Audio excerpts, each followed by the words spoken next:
یقیناً آج یہودی اہل فلسطین پر ظلم کی انتہا کر رہے ہیں اور دنیا بھر میں بچوں کے رائٹس کی بات کرنے والے، خواتین کے رائٹس کی بات کرنے والے سب خاموش ہیں، تماشائی بنے ہیں۔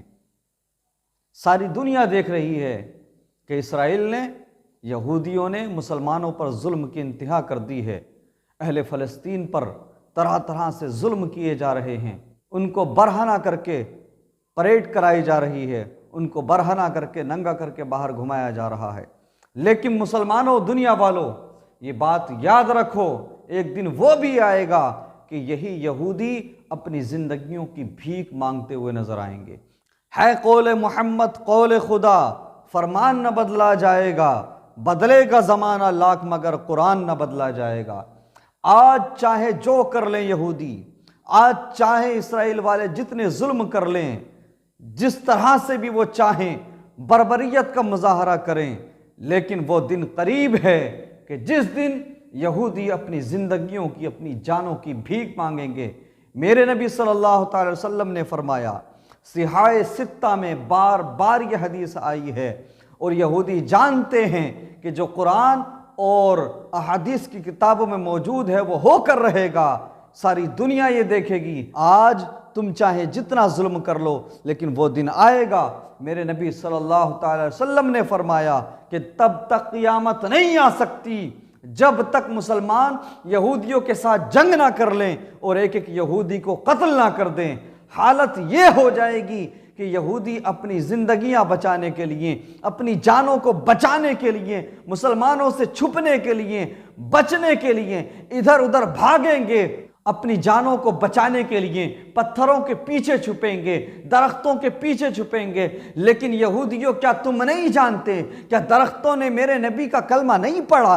کیا پتھر میرے نبی صلی اللہ علیہ وسلم پر درود و سلام نہیں پڑھتے تھے؟ وہ وقت ہوگا کہ جب پتھر بھی بول اٹھیں گے اہل ایمان سے، مسلمانوں سے، کہیں گے اے ایمان والے، اے اللہ کے بندے، میرے پیچھے یہودی چھپا ہے، اس کو قتل کر ڈال۔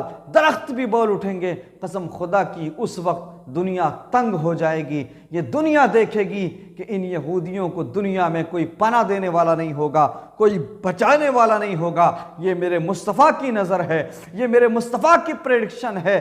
دنیا ادھر سے ادھر ہو سکتی ہے، زمین پھٹ سکتی ہے، آسمان گر سکتا ہے، پہاڑ اپنی جگہ چھوڑ سکتے ہیں، لیکن میرے نبی کا فرمان نہیں بدل سکتا۔ وہ وقت بھی آئے گا اور اس وقت کا انتظار ہر ایمان والے کو، ہر مومن کو شدت کے ساتھ ہے کہ وہ وقت آئے اور ہم اپنی آنکھوں سے دیکھیں۔ ہم بھی دیکھیں گے، ہمیں بھی دیکھنا ہے کہ وہ وقت آئے کہ یہ یہودی جو آج امریکہ اور دوسرے ممالک کے بلبوتے آج یہ ظلم کی انتہا کر رہے ہیں، نہ بچوں کی پرواہ کر رہے ہیں، نہ خواتین کی پرواہ کر رہے ہیں، وہ دن بھی ضرور آئے گا۔ اسی آسمان کے نیچے، اسی زمین کے اوپر ساری دنیا دیکھے گی کہ یہ یہودی اپنی زندگیاں چھپانے کے لیے، اپنی جانیں بچانے کے لیے مسلمانوں کے قدموں میں گر کر بھیک مانگتے ہوئے نظر آئیں گے۔ اس بات کو نوٹ کر لیا جائے، اس بات کو لکھ لیا جائے۔ انشاءاللہ تب تک قیامت نہیں آ سکتی جب تک ایک ایک یہودی کو اس کے کیے کی سزا نہ مل جائے، جب تک ایک ایک یہودی سے اس کے ظلم کا حساب نہ لے لیا جائے۔ میرے مصطفیٰ کریم صلی اللہ تعالی علیہ وسلم کے پیارے دیوانوں، آج دنیا دوہرا روپ دکھا رہی ہے، دوہرا چرتر ہے۔ اقوام متحدہ میں بیٹھنے والے غلام دوسرے معاملات میں بہت بیان بازی کرتے ہیں، بہت کچھ کرتے ہیں، آج وہ اپنی آنکھیں بند کیے ہوئے ہیں اور کسی اور سے کیا کہیں۔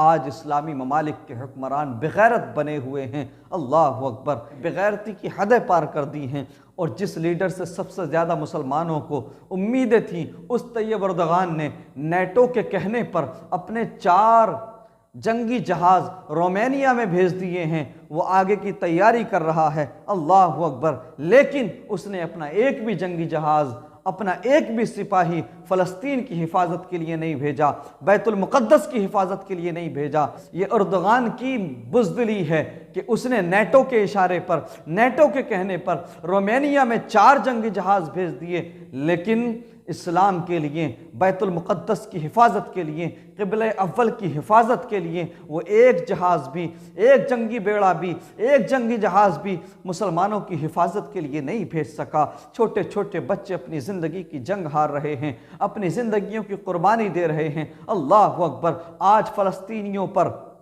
کتنے ظلم کیے جا رہے ہیں، ظلم کے پہاڑ توڑے جا رہے ہیں، لیکن اردوغان نے بھی دوسرے اسلامی ممالک کے حکمرانوں کی طرح بزدلی کا مظاہرہ کیا ہے اور دنیا والوں کو یہ بتا دیا کہ میرے اندر بھی کوئی طاقت نہیں، میں بھی صرف ڈرامے دکھانا جانتا ہوں، میں بھی صرف ارطغرل سے لے کے عثمان غازی تک کی تاریخ دنیا کو دکھاؤں گا اور سلطان عبد الحمید ثانی کے نام پر پیسہ کماؤں گا، ڈالر کماؤں گا، لیکن مسلمانوں پر اگر ظلم ہوگا تو میں مسلمانوں کے لیے کچھ نہیں کروں گا۔ اللہ تبارک و تعالی مسلم حکمرانوں کو غیرت عطا فرمائے اور اپنی قوم کی فکر کرنے کی توفیق عطا فرمائے، اہل فلسطین کے لیے، اہل غزہ کے لیے قدم اٹھانے کی توفیق عطا فرمائے۔